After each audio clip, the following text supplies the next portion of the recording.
Welcome to Keep Going, a podcast about failure and success, hosted by John Biggs. Every week, we talk to an amazing person about a time they failed and what they learned. And remember, when you're going through hell, keep going.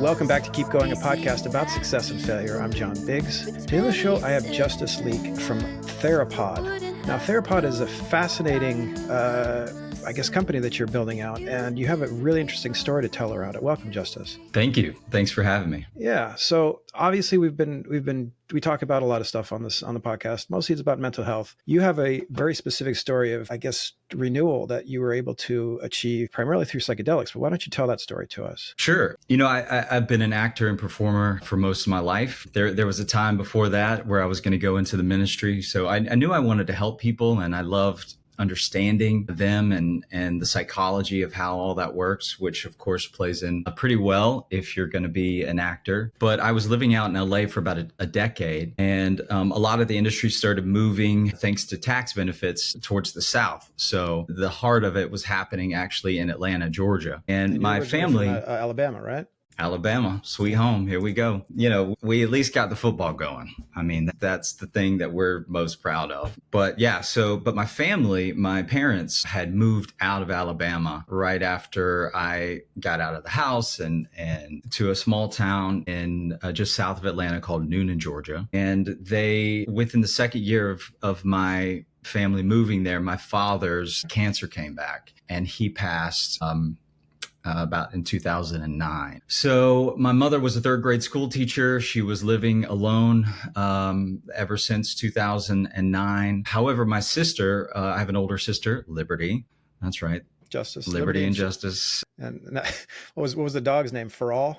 Okay, there it is. There it is. I heard them all. I did not like my name. That's a pretty badass name, though.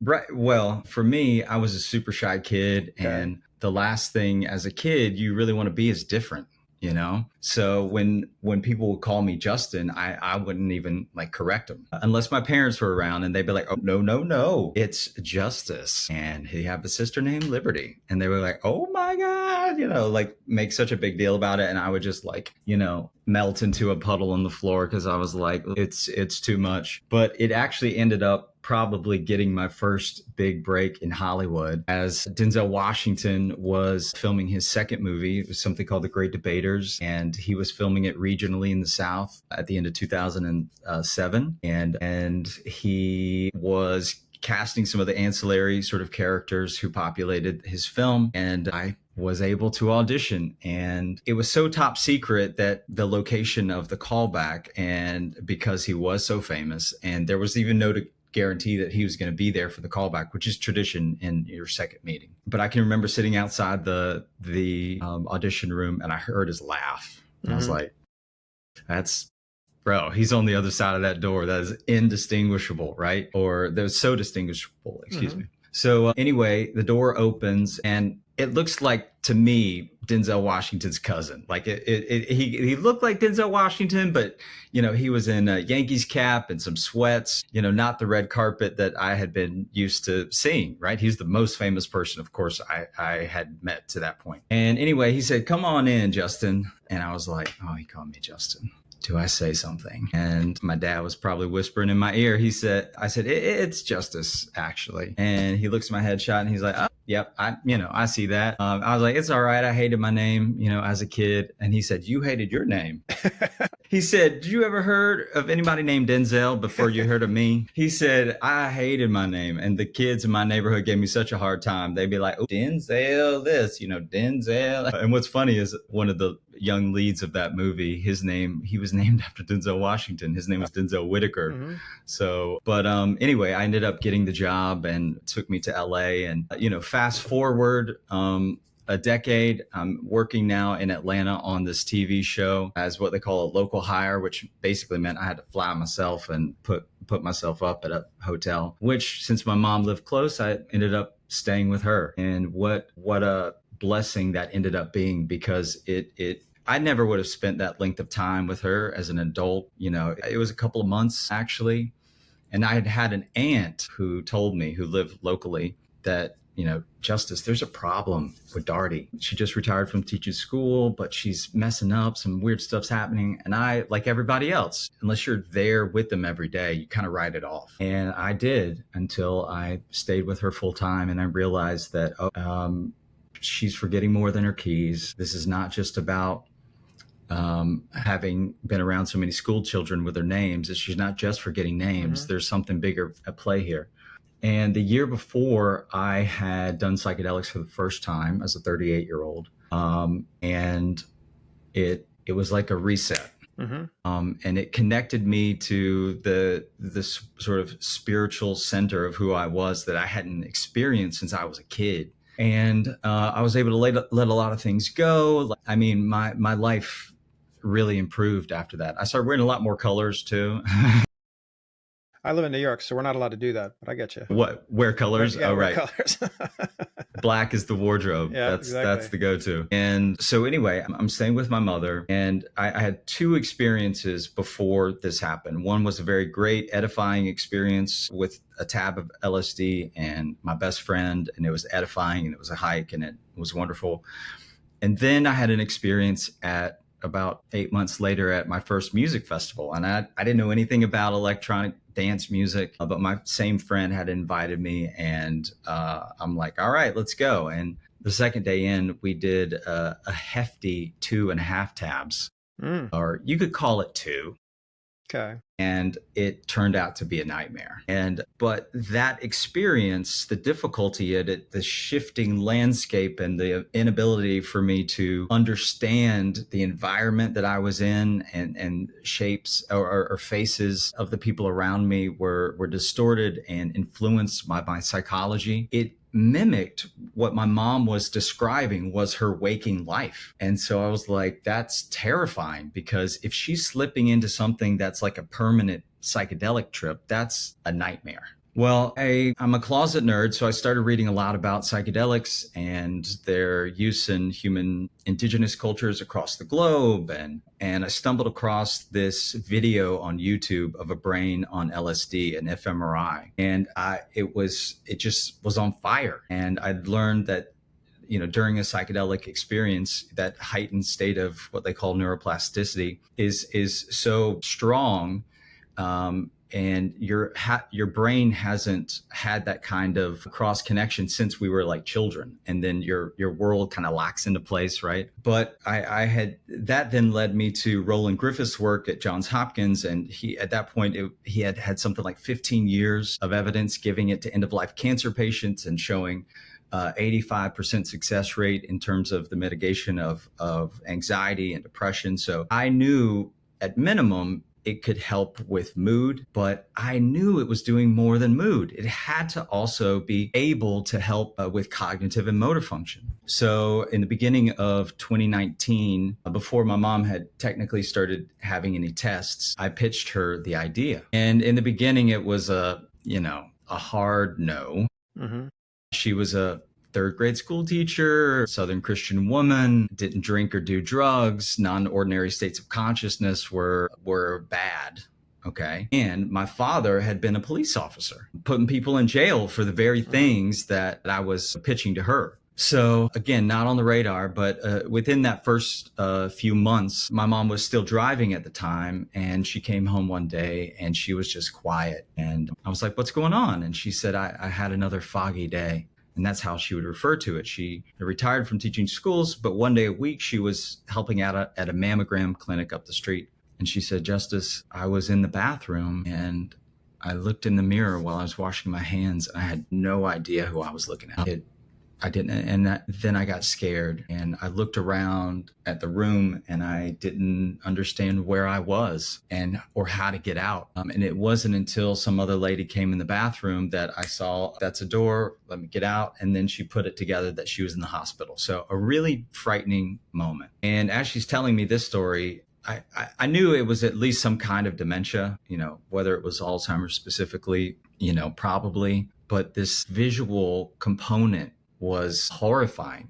I'm like, you're going to be forgetting and your world's going to be descending into chaos. So we revisited this idea of the mushroom. And ultimately, she decided that the God of creation, whom she served, a devout Christian woman, would have provided a path of healing through creation. And, God didn't make these mushrooms illegal. It was the government. And I'd been telling her about all that. And also when I stumbled upon the history of knowing that the US government knew in the 40s and 50s that LSD could cure alcoholism, of which my dad suffered his entire life, I wasn't happy, especially as the son of a man who loved this country. So much so that he named his kids what he did and served in Vietnam and then went on for a very long career in law enforcement. So thus began this kind of mission. My mom, so in May of 2019, I got 2.5 grams of psilocybin mushrooms. We blended them in a coffee grinder. I put them in some pills and we gave it a shot,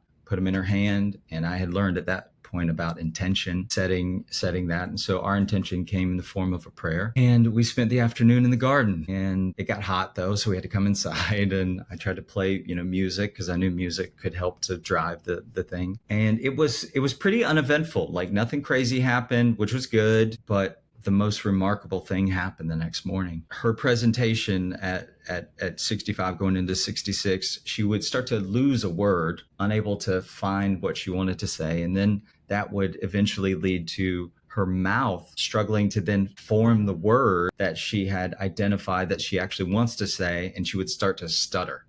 So she had this pronounced stutter that started happening, and I'd have to help her get dressed. This disease caused her to forget or understand which side of the hole the shirt was in.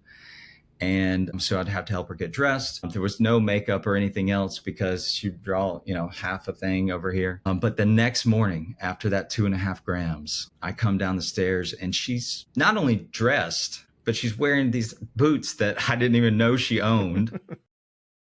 Marching through the kitchen singing. So the stutter's gone. She is singing. Wow. These boots are made for walking. And that moment changed the trajectory of both of our lives because I didn't know anyone who had any presentation of this disease who saw any level of mitigation and that quickly. So over the next couple of years, as she started having MRIs, and we would learn in January of 2020 that yes, it was indeed Alzheimer's, and yes, it was indeed this rare form of PCA, that we at least had an action plan. But as great as our success was, I now had a new problem.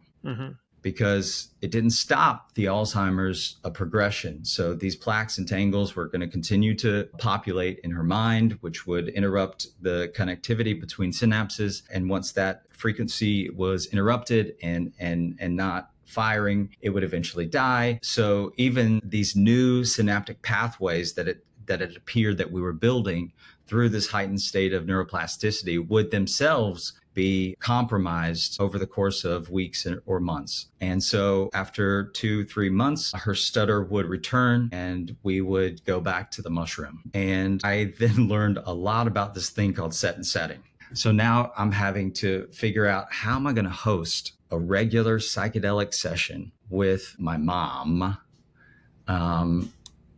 in a place that's predictable but beautiful, because we loved the outdoors, but it would often get hot. This is Georgia. There would often be bugs, of course. But then when we would come inside, now I'm dealing with a new set of problems. We had this beautiful hardwood floor, but it was shiny. So reflections when you're on the medicine can be very disorienting, as well as her disease. So she would, as her brain tried to figure out what the shininess meant, it could look like water. She was always thinking that she saw water somewhere. And, sorry about that. And the modern design, modern architecture finds us all in boxes. Out of convenience. So straight lines everywhere, straight staircases, rectangle door frames, and straight lines are found almost nowhere in nature. And what I learned in studying how our nervous system is affected by our environments that if we can, when we are exposed to shapes and patterns found from nature, so more curvilinear lines, shapes pulled from sacred geometry and that sort of thing. But the real goal was to move away from these straight lines, because when you add a psychedelic, what happens to straight lines? I mean, this one would start going all over the place, right? And then so you're in a room that's going to instantly be disorienting as soon as the medicine kicks in. And then your expectation of how the room should be behaving, because you know it has 4 walls, or if you are in your house, there is the family portrait that's now sliding onto the floor. If you recognize that if I could build a novel environment, someplace where there was no expectation about how the room should or should not be behaving, while offering levels of stimulation, because I further recognized that in order to achieve the result that we were going for varied from what they had been mostly studying in the universities at that time. This is 2019. So a lot of work on trauma, anxiety, depression, which those protocols involve them coming into the office, eye mask, you're muting senses, listening to music, laying on a couch for 6 hours. But they were doing the internal work. Well, I wasn't trying to solve childhood trauma with my mom every 3 months. In fact, I'd rather us not to have to relive that, right? When we did, I was her guide through the end of her life, some 20 odd sessions, and her childhood and the abuses that she suffered definitely came up. So what I recognized also is that she saw more of an improvement in her cognitive and motor functioning when I could to activate her during that window of neuroplasticity by removing the mask. We'd start that way so the come up wasn't so disorienting. So I would put her on this Lazy Boy. I had ordered a back panel that can produce sub frequencies after learning about Dr. Lee Hart's work in the use of 40 hertz gamma frequency in helping to sort of plateau Alzheimer's presentation. Thanks to, YouTube University, I found his TED Talk, and he had discovered that exposing mice or his own actual humans with this 40 hertz subfrequency, which can't be heard through the ears. It has to be transduced. So this back panel allowed for that. And so I would put her on that back panel, eyes covered, listening to this soundtrack that's based in that yummy 40 hertz. Your brain loves to fire in that frequency range. And within about an hour and a half, she didn't want them on anymore, first of all. But that was okay, because when she would get up and we would begin to move, we danced a lot, we moved, we took walks around the neighborhood. Of course, that was its own set of sort of dangers that I was constantly trying to work. But what would happen is, what I hypothesized is that by activating her and stimulating her during this heightened state of this like fertilizer in the brain is kind of happening, then we were giving her opportunities for her brain to problem solve. And then we would have these new connections that would last upwards of a few months. So she didn't like the process of tripping. She didn't like I said, non-ordinary states of consciousness. But we had gone to the Van Gogh experience. Did that tour in your area? Yeah, the immersive room, right? Right. So we did that when it came through here in Atlanta, and I'll never forget, I got some great videos of this because I'm doing a documentary about it. We sat in front of this 3-dimensional vase that protruded from the wall, and for half an hour, 40 minutes, we watched 3D projection of Van Gogh's work turn into the various flowers that came alive on this thing, and we were just mesmerized by it. And I had been to Electric Forest. I'd been to some of these high-end festivals where this interactive, immersive art is amazing, like just unbelievable. But the only way to experience it is with 50,000 people shitting in porta potties.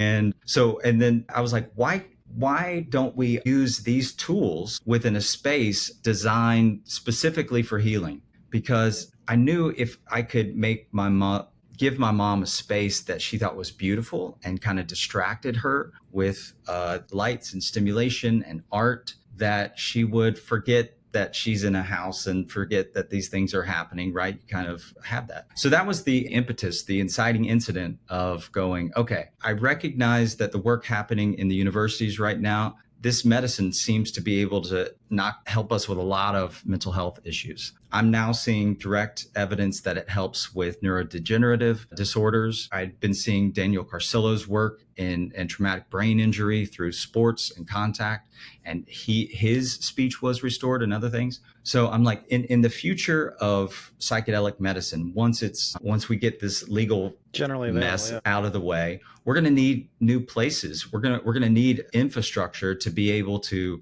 host these medicines. And nature's beautiful. I love it. Not everybody can go to Jamaica or Costa Rica, or for people like my mom who needed it every 3 months, it's not ideal. But then you look at the medical model and it's a bunch of boxes and glass rooms and pull out couches. So you're building IKEA for psychedelic experiences. Well, the idea isn't that you come to me and buy a futon. Mm-hmm. The idea is I created something called a theropod, this bioadaptive therapeutic environment designed specifically to host non-ordinary states of consciousness and using various sensory opportunities within an environment that is keeping track of the patient. So the key to the technology, which maybe your audience will appreciate, is this integration of wearable technology I'm working with a company called Mindware right now, who was on a working prototype for their latest version it's a compression garment that has sensors in it that you would wear under your clothes that's measuring your ANS response. So your sympathetic nervous system and parasympathetic and how that shifts based on your stress response. Well, with this technology, what we can now do is create a baseline for the patient or the guest, as it were, before the treatment scenario, before the window. And then using that information while you're in that 6 to 7 hour window of experience, your practitioner who has reserved the theropod to host this experience gets real-time data about Nice. Right now, we're working on 16 emotional groups that can be identified. So we'll know not whether you're just experiencing a biological sort of stress response. We're going to know whether that stress is tied to love or disgust or fear and with those, and we're going to be able to know that without you ever opening your mouth. Something that someone who's considering psychedelic therapy could be most afraid of. Right?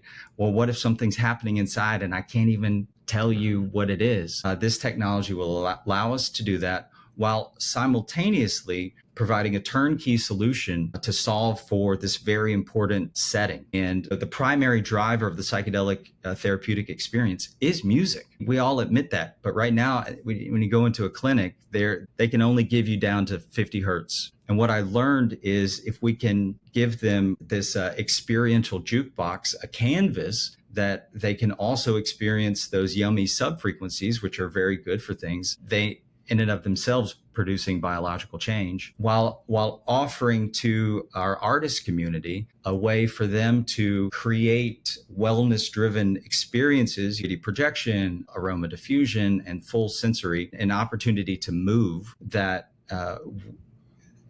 this would be helpful to a community or an industry that's going to need a scalable solution for setting. So, I mean, this is in terms of the podcast, this is probably one of the most complete stories of like from despair to joy that I've heard in a long time. So I thank you for this. This is really fascinating.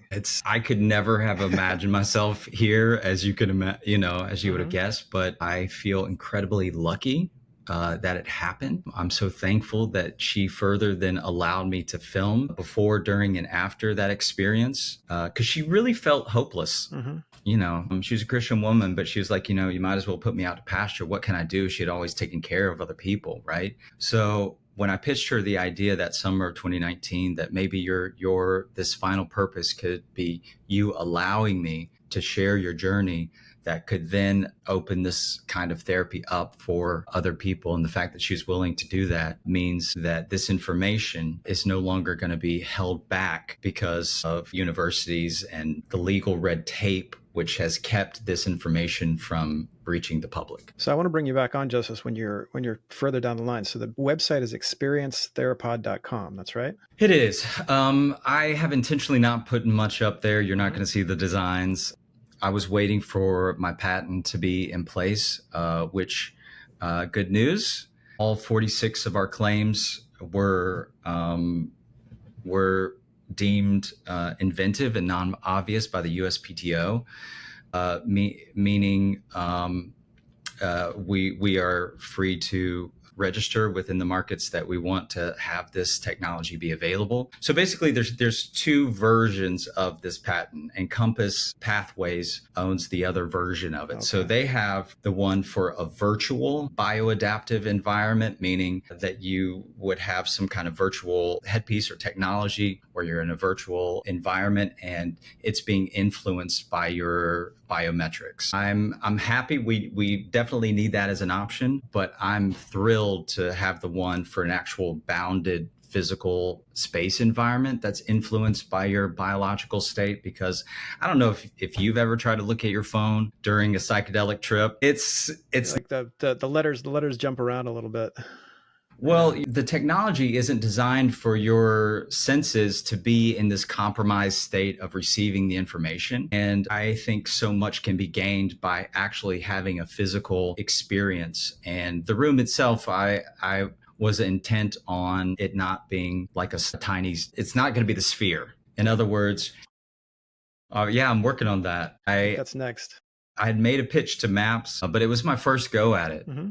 Kind of saying, well, if I had to consolidate this into a talk to share with people what I learned, because I still am very much surprised that within all the conversations around psychedelics, we acknowledge that setting plays this vital role. Very few people are figuring out how we're going to solve for it. So I'm excited to share that with the community. Well, thank you for this. This has been Keep Going, podcast about success and failure. I'm John Biggs. We'll see you next episode.